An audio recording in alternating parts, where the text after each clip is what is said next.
నైరుతి దానికి ఆనుకుని ఉన్న పశ్చిమ మధ్య బంగాళాఖాతంలో మోంతా తుఫాన్ దూసుకెళ్తుంది.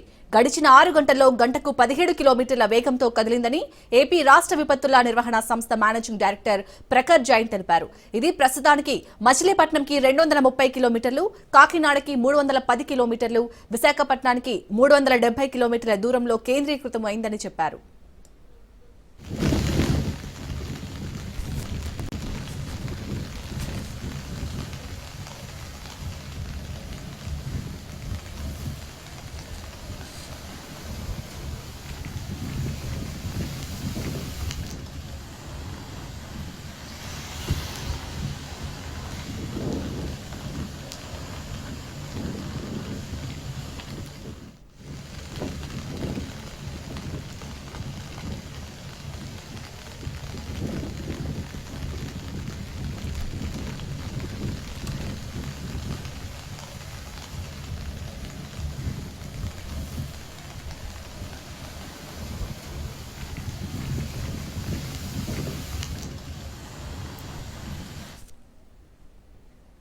మరి కాసేపట్లో తీవ్ర తుఫానుగా బలపడే అవకాశం ఉందని అన్నారు. అలాగే రాత్రికి మచిలీపట్నం నుంచి కాకినాడ మధ్య తీరం దాటే ఛాన్స్ ఉన్నట్లు చెప్పుకొచ్చారు. దీని ప్రభావంతో రేపు కోస్తా జిల్లాలో అతి భారీ వర్షాలు కురిసే అవకాశం ఉందని, తీరం వెంబడి గంటకు 90 నుంచి 110 కిలోమీటర్ల వేగంతో బలమైన ఈదురుగాలులు వీస్తాయని తెలిపారు.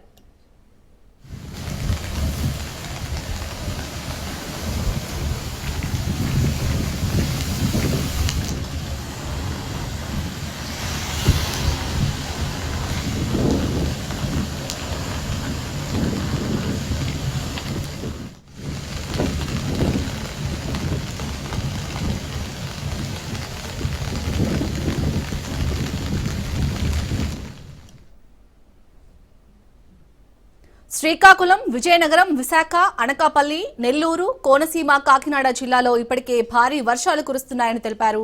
95 ప్రాంతాల్లో భారీ నుంచి అతి భారీ వర్షాలు కురనున్నట్లు, ప్రజలు అవసరమైతే తప్ప బయటకు రావద్దని రాష్ట్ర విపత్తుల నిర్వహణ సంస్థ మేనేజింగ్ డైరెక్టర్ ప్రఖర్ జైన్ సూచించారు. రైట్గా ఏపీలో సృష్టించిన మన మోంతా తుఫాన్ కి సంబంధించి పూర్తి డీటెయిల్స్ మా ప్రతినిధి దత్తు అందిస్తారు. దత్తు, ఇప్పటికే విశాఖకు చేరుకుంది మోంతా తుఫాన్, దానివల్ల విశాఖ అనేది అతలాకుతలం అవుతుంది. సో ఇంకా ఇది తీవ్ర తుఫాన్ గా మారే అవకాశం ఉన్న నేపథ్యంలో ప్రభుత్వం ఎలాంటి ముందస్తు చర్యలు చేపట్టింది, అక్కడి ప్రజలకు ఎలాంటి సూచనలు చేస్తుంది?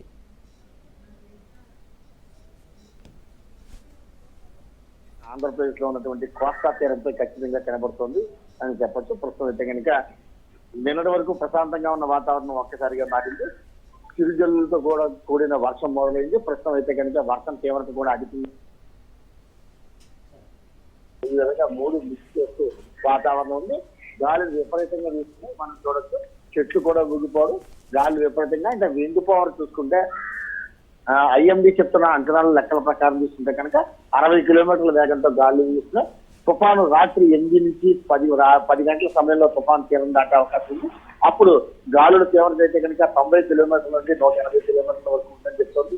ఈ నేపథ్యంలో కాకినాడ అలాగే మచిలీపట్నం మధ్యలోనే ఈ మోంతా తుఫాను తీరం దాటుతుందని చెప్పి ఐఎండీ కూడా అంచనా వచ్చింది. కొద్దిసేపటి క్రితమే ఈ మోంతా తుఫాను కూడా తీవ్ర తుఫానుగా బలపడింది. పెద్ద ఎత్తున సముద్రంలో కూడా దాని శక్తిని కూడగట్టుకుంది. అది తీరం నుంచి మరికొద్ది గంటల్లో తీరాన్ని తాకనుంది. ప్రస్తుతం అయితే కనుక కాకినాడకి 320 కిలోమీటర్ల దూరంలో ఉన్నట్టు వాతావరణ శాఖ అధికారులు అంచనా వేస్తున్నారు, లెక్కలు కడతారు. ఇది గంటకి 17 కిలోమీటర్ల నుంచి 20 కిలోమీటర్ల వేగంతో ముందుకు తీసుకొస్తుందని చెప్తారు. ప్రస్తుతం అయితే కనుక ఈ మోంతా తుఫాన్ నేపథ్యంలో అధికార యంత్రాంగం అంతా కూడా సమాయత్తమైంది. ప్రాణ నష్టం లేకుండా ఉండేటట్టు, ఆస్తి నష్టాన్ని తగ్గించేటట్టు పక్కా ప్రణాళికలు చర్యలు చేపట్టింది. ఏదైతే తీర ప్రాంతంలో ఉన్న తీర ప్రాంత వాసులందరినీ కూడా సురక్షిత ప్రాంతాలకి, పునరావాస కేంద్రాలకు తరలించారు. వారందరికీ కూడా ఆహారాన్ని అలాగే కనీస సౌకర్యాలను కూడా కల్పించడం జరిగింది.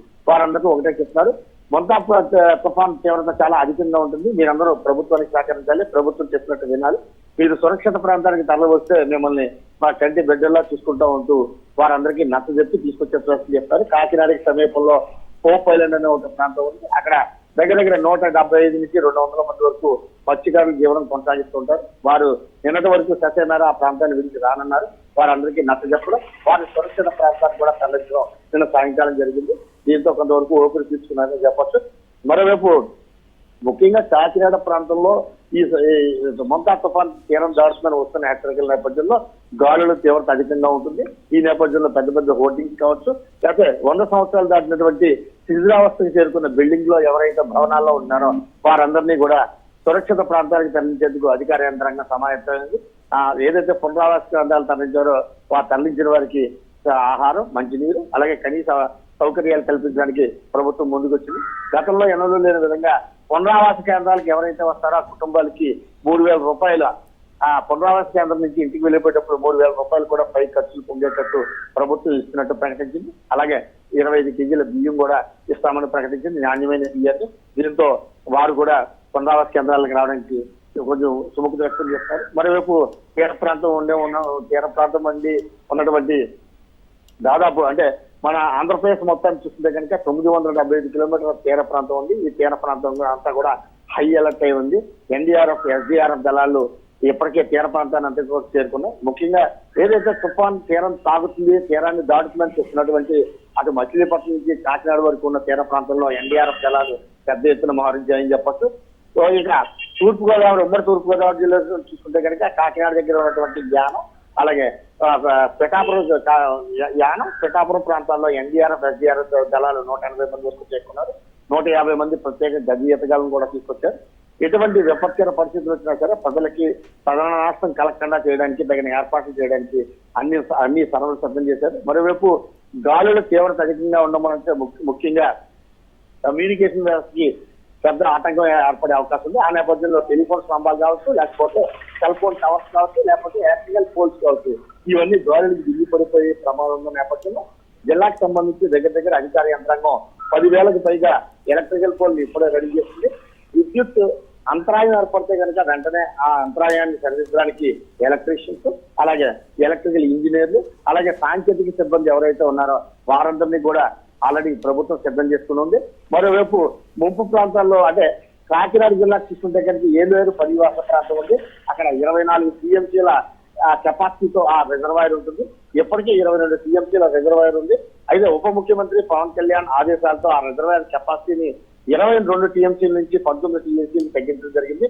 దానికి కారణం ఏంటంటే మరికొద్ది సేపట్లో విస్తారంగా వర్షాలు పడతాయి, కుండపోతగా వర్షాలు పడతాయి, క్లౌడ్ బరస్ట్ అయ్యే అవకాశం ఉంది. ఈ నేపథ్యంలో ఎగువ ప్రాంతాల నుంచి అంటే ఛత్తీస్గఢ్, ఒరిస్సా నుంచి కూడా ఆ ఏలేరు ప్రాజెక్ట్ కి క్యాచ్మెంట్ ఏరియా, ఆ ఏరియా నుంచి కూడా పెద్ద ఎత్తున వానలు పడడంతో మళ్ళీ నీటిన తర్వాత ఇబ్బంది వచ్చే అవకాశం నేపథ్యంలో ప్రస్తుతానికి అయితే కనుక ఏలేరు జలాశయాన్ని నీరు రెగ్యులర్ చేస్తారు.